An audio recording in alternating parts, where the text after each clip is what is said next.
The first prediction for today's NBA games is for the game between the Houston Rockets and Cleveland Cavaliers. When I look at this matchup between the Houston Rockets and the Cleveland Cavaliers, I see two teams rolling into this game with plenty of confidence, but I can't shake the feeling that Houston is the squad carrying the sharper edge right now. I've been watching this Rockets group closely, and what jumps off the screen for me is not just the wins, it's the way they're winning. They're pushing the tempo, owning the glass, and leaning on a 1-2 punch that's giving defenses nightmares.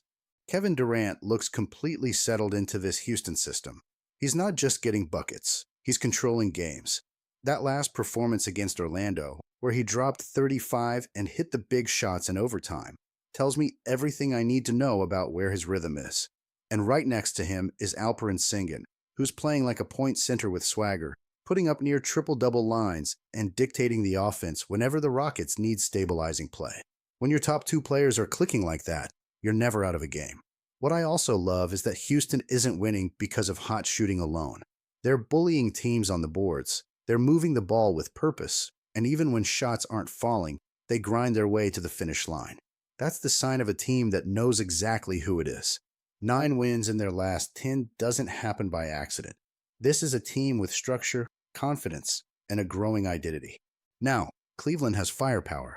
Donovan Mitchell is playing like a one-man flamethrower, and anytime he's on the floor, the Cavs have a puncher's chance. That 37-point outing against Milwaukee was vintage Mitchell, balanced, aggressive, and fearless attacking from all angles. Evan Mobley and DeAndre Hunter give them length and versatility, and Jarrett Allen is still reliable on the interior. But the Cavs also have cracks. Their roster is thinner on perimeter spacing when Sam Merrill isn't available, and Darius Garland being out again puts a big load on Mitchell to create everything. When Cleveland falls behind, they usually ask Mitchell to take over, and that can work for stretches. But against a well-balanced team like Houston, that can turn into a predictable offense late in games. What really pushes me toward Houston is momentum. The Rockets have covered spreads in 7 of their last 8 road games, and they've been a problem for Eastern Conference teams all season long. They're not just beating teams, they're dictating style. Even when they got pushed by Orlando, they stayed calm, made the right plays, and leaned on their stars when it mattered. Cleveland is tough at home, no doubt, but I feel like the pricing still reflects last year's Cavs more than this year's version. This current Cleveland team can be streaky, especially when shots aren't dropping from deep. And when you face a Rockets squad that's locked in defensively and rolling offensively, streaky isn't good enough. So for me, the path is clear. Houston is playing the cleaner basketball. They've got the more reliable offense, and they have multiple guys who can take over the game if the moment demands it. I like where they are as a unit, and I'm not stepping in front of a team with this kind of rhythm. My prediction, I'm taking the Houston Rockets to cover the plus 1.5 spread. Today's second prediction is for the game between the Charlotte Hornets and the Indiana Pacers. When I sat down to break down this matchup between Charlotte and Indiana, I honestly felt like I was walking straight into a rock fight between two teams searching for any kind of rhythm. But once I dug in, the picture became pretty clear to me. This one has all the signs of a grinder where one team has just a little more juice at the moment. And for me, that side is Charlotte. Let me start with the Hornets. I know their record doesn't jump off the page, but when I watched that narrow loss to Toronto, I saw a group that's still competing on every trip. They went cold late, but they battled wire to wire, and that tells me something about where their mindset is. Con Newpel looked confident and aggressive.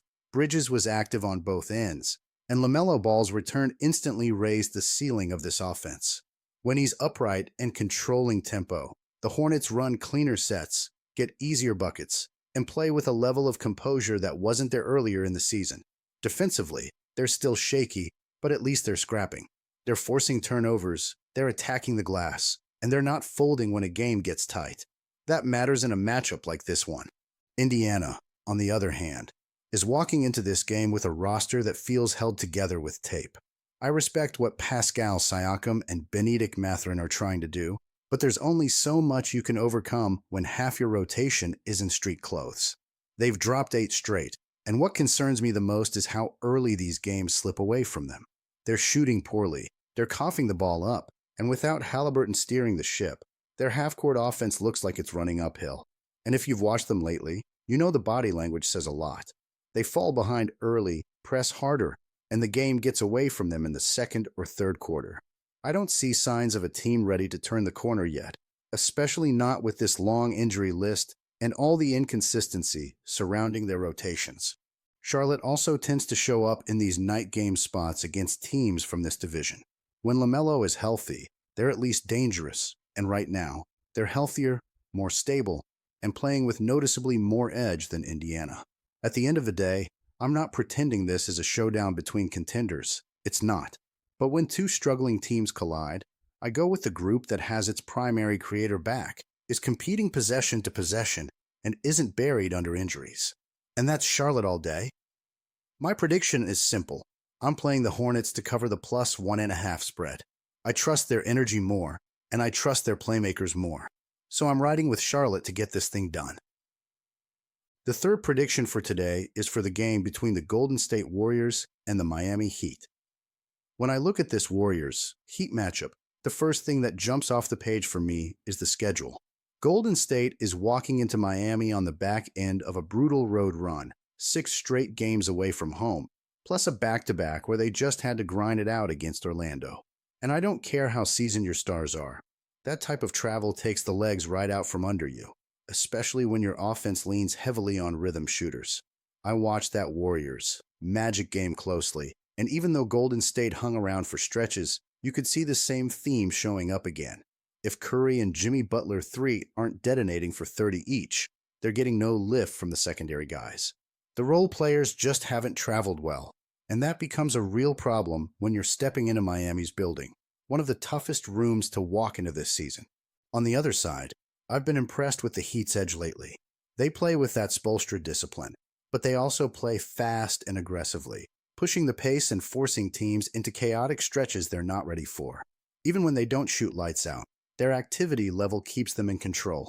I'm especially liking how Davion Mitchell has been carving out lanes lately, and how Kel'el has grown into a legit interior force on both ends.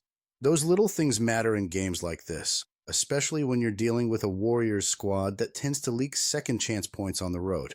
Miami's home dominance this season isn't an accident. 6 wins in 7 tries, all with that same aggressive identity. Lots of body blows, consistent effort on the glass, and that late-game execution that says, "We live here, you don't."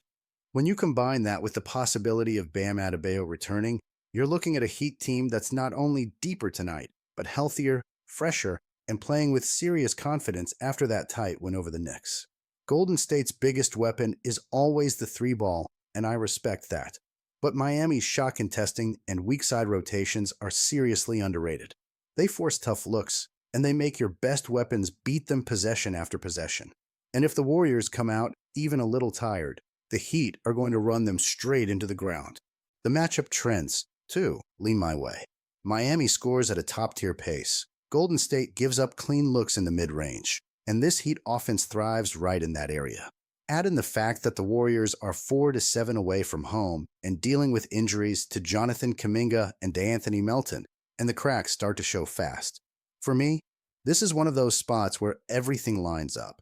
The home court strength, the rest advantage, the matchup edges, and the timing on the schedule. I've been burned fading the Warriors before, absolutely, but tonight, I'm not hesitating. My money is on the Miami Heat to handle business and cover the 5.5 at home. I'm riding with them. The last prediction for today is for the game between the Toronto Raptors and Philadelphia 76ers. When I look at this Toronto-Philadelphia game, I see a spot where the number is quietly disrespecting what the Raptors are doing right now. Toronto comes in at 9 wins, 5 losses, having taken 8 of their last 9 and riding a 4-game heater. That is not a fluke. This team finally has a real core, and you can feel it every time they step on the floor. Brandon Ingram has slid into that go-to-scorer role perfectly. He just dropped 27 on Charlotte, hit big shots all night, and even came up with a game-saving block and a monster dunk that completely flipped the energy of that game. Scotty Barnes does a little bit of everything, scoring, rebounding, defending all over the floor, and the big difference this season is that he is not carrying the whole load by himself. RJ Barrett is attacking the rim, getting to his spots, and Emmanuel Quickley is running the show, crashing the glass, and setting the table with real poise. Offensively, Toronto is cooking. They are right near the top of the league in field goal percentage, sitting just under 50% from the floor, and they are knocking down threes at a strong clip as well. The ball is moving, the assist numbers are high, and you can see the chemistry in the half court. This is not the stagnant Raptors offense of the last couple of years. They are sharing it, cutting, screening, and making defenses work for a full possession. On the other side, Philadelphia is still dangerous, no doubt. Tyrese Maxey has been fantastic, putting up big scoring nights and carrying the perimeter offense. He just hung 39 on the Clippers and basically dragged the Sixers over the line late. They are solid at home, they rebound well, and they can still get hot from deep. But here's the problem for them in this particular matchup. The injury report is brutal. Joel Embiid is out. Kelly Oubre Jr. is out. Paul George is out again after that short return. When you take that much size, scoring, and two-way impact off the floor, you're asking Maxey and a bunch of role players to hold off a Raptors team that is rolling and playing with confidence. Andre Drummond can control the glass. Quentin Grimes and VJ Edgecombe can give you energy and shooting, but that is a very different look than having Embiid commanding double teams and George bending the defense. Defensively, Toronto matches up well with this version of the Sixers. The Raptors are one of the stingiest teams in the league at defending the three-point line, holding opponents to a very low percentage from outside. They have length and switchability on the wings, and they can throw multiple bodies at Maxey, Barnes, Barrett, Ingram, even quickly at times to bother him on the ball. If they can make Maxey work for every touch, force the ball out of his hands, and stay attached to shooters, Philadelphia's offense becomes a lot more predictable. I also like the mental and situational angle here. Toronto has been cashing tickets as an underdog, especially on the road against Eastern Conference teams. They have covered in 7 of their last 8 road games in that spot, and 6 of their 9 wins this season have come away from home. This group is not scared of going into another building and stealing a game. Meanwhile, the Sixers have shown a habit of failing to cover as home favorites after a win, and all these lineup changes have to be wearing on their rhythm. Yes, Philly has had Toronto's number in this building in recent years, but that was against a very different Raptors team and a healthier Sixers squad. Right now, Toronto is the side that looks more stable, more connected, and frankly, more trustworthy with your money. So for me, with the way the Raptors are playing, the way their core is clicking, and the way the Sixers are patched together without Embiid, George, and Oubre, I am not overthinking this one. I want the points in my pocket with the hotter, deeper team. My prediction is, I am taking the Toronto Raptors plus the small spread.